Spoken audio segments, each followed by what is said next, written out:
اسلام کے ایک ایسے کٹر دشمن کے بارے میں آج ہم بات کریں گے جو مسلمانوں کو بم سے اڑانا چاہتا تھا۔ اس کی نیتیں اتنی خراب ہو چکی تھی کہ وہ مسلمانوں کو دیکھنا تک نہیں چاہتا تھا۔ امریکہ کی ریاست انڈیانا کے شہر منسی میں پیدا ہونے والا شخص رچرڈ مکینی ریمبو کی موویز دیکھتا اور اسی کی طرح سخت جان اور طاقتور بننا چاہتا تھا۔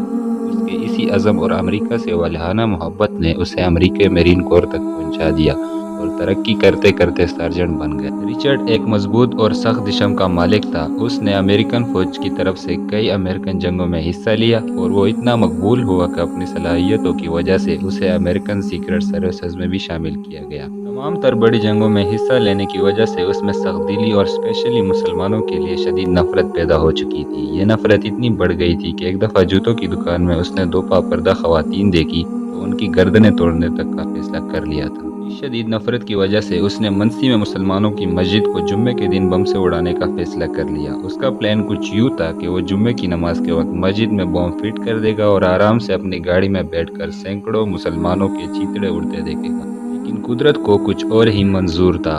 مسجد کو بم سے اڑانے سے پہلے اس نے آخری بار اسلام اور مسلمانوں کو جاننے کا فیصلہ کیا۔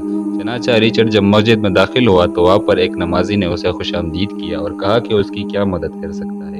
رچرڈ نے اس شخص سے اسلام کو جاننے کی خواہش ظاہر کی۔ چنانچہ اس شخص نے رچرڈ کو قرآن مجید دے دیا اور کہا کہ آپ اس کو پڑھیے اور پڑھنے کے بعد آپ کے ذہن میں جو سوال ہو آپ ہم سے پوچھ لیجئے گا۔ رچرڈ قرآن پڑھتا گیا اور مسجد جا جا کر سوالات پوچھتا گیا، یہاں تک کہ 2 مہینے بعد پوری دنیا نے قرآن کا یہ معجزہ بھی دیکھ لیا کہ وہی شخص جو کل مسجد کو بم سے اڑانے کی تیاری کر رہا تھا آج وہی کلمہ شہادت پڑھ رہا ہے۔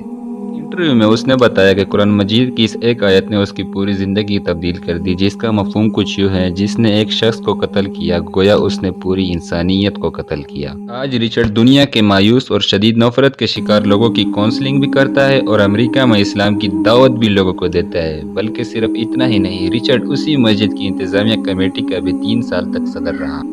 پر میرا آپ لوگوں سے ایک سوال ہے کہ قرآن کریم کی ایک آیت اگر اسلام کے کٹر دشمن کی زندگی تبدیل کر سکتی ہے تو پھر ہماری اور آپ کی زندگیاں تبدیل کیوں نہیں ہو رہی؟ کمنٹ سیکشن میں ضرور بتائیے گا۔ ویڈیو اگر پسند آئی ہو تو لائک اور شیئر ضرور کر دے تاکہ میں اور بھی اسی طرح کی انفارمیٹیو ویڈیوز بنا سکوں۔